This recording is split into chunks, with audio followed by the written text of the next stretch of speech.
অসাধারণ সিনেমা রাজকুমার আগেই দেখে ফেলেছি। আসলে ঈদের সময় মানুষ যেরকম সিনেমা দেখতে চায় রাজকুমার সেরকমই একটি সিনেমা। আর শাকিব খান আবার নিজেকে প্রমাণ করলেন, মানে প্রমাণ করলেন বললে ভুল হবে, ওনার আসলে প্রতিদ্বন্দ্বী নিজেকে বারবার ছাড়িয়ে যাচ্ছেন। প্রিয়তমা এর আগে আমরা যেমন তাকে দেখেছি, তার বাইরে থেকে এবার এসে একদমই লো টোনে এত সুন্দর করে চরিত্রটা সে ফুটিয়ে তুলেছে। আমার তাকে আসলে ক্যামেরায় সামসুল হকি মনে হয়েছে, তাকে আসলে ওভাবে শাকিব খান কোথাও মনে হয়নি। এটা তার যেমন একটা বিশেষত্ব।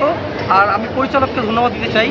হিমেল ভাই আসলে এত 2.5 ঘন্টা একটা সিনেমার মধ্যে এত ক্ষুদ্র ক্ষুদ্র সেন্সিটিভ বিষয়গুলোকে এত সুন্দরভাবে উপস্থাপনা করেছেন, মানে বলার বাইরে। আমি একটু বলতে চাই যে আহমেদ শরীফ স্যারের যে দৃশ্যটুকু আছে, তাকে যখন কবর দিতে নিয়ে যাওয়া হয়, ওই সময়টুকু তো আসলে জানেন দেশপ্রেমের যেই একটা অনুভূতি আমাদের মধ্যে থাকে, আমার গুজবাম্প করছে এখনো বলার সময়।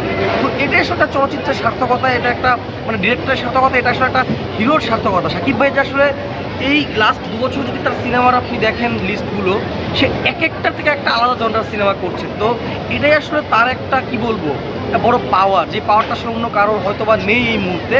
এবং আমরা চাই এরকম সিনেমা বারবার আসুক। এবং রাজকুমার টিভির জন্য শুভকামনা। আর পরিশেষে ধন্যবাদ দিতে চাই প্রযোজক আরশাদ আদনান ভাইকে। একজন ডিরেক্টরকে যখন আপনি পরিপূর্ণ স্বাধীনতা দেবেন তার চলচ্চিত্রটা নির্মাণ করার জন্য, তার ফলাফলটা কী হবে সেটা রাজকুমার তার প্রমাণ।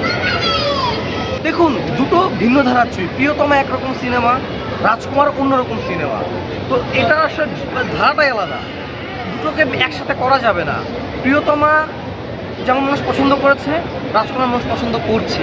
আমাদের মূল উদ্দেশ্য হচ্ছে এখন দর্শককে সিনেমা হলে নিয়ে আসা এবং বাংলা ভালো সিনেমা দেখা। এখানে আসলে কোনোটা কম্পেয়ার করার মতো না। এবং দেখুন সামনে যেটা পাইপলাইনে আসছে দরদ, সেটা অন্যরকম হবে, তার থেকে তুফান আরও অন্যরকম হবে। তো আসলে যখন এরকম কি বলবো গবেষণামূলক এক একটা কাজ যখন সফলতা পাবে, তখন আসলে চলচ্চিত্রের বাজারটা বড় হবে, যেটা আমাদের এই মুহূর্তে অনেক বেশি প্রয়োজন। তো আমি একসাথে তুলনা করতে যাবো না, দুটো দুধারার ছবি।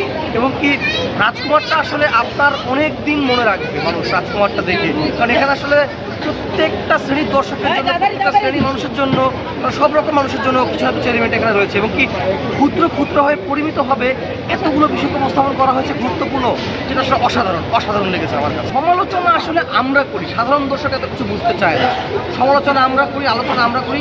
সাধারণ দর্শক চায় একটি ভালো সিনেমা টাকা দিয়ে দেখতে, এবং সিনেমাটা দেখে যখন তার মনে দাগ কাটে তখন সেই মনের সেই অনুভূতিটা নিয়ে বাড়ি ফিরে যেতে চায়। তো সেই জায়গা থেকে রাজকুমার অবশ্যই সফল। আর সমালোচনা চিন্তা করলে আসলে কিছু হবে না।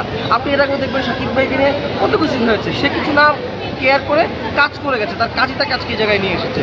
তো আমি সবসময় তার কাছ থেকে শিখেছি যে কাজ করতে হবে, সমালোচনা কোনো ব্যাপার না। সিনেমা দেখে আমার ভালো লাগছে, এটাই হচ্ছে ব্যাপার।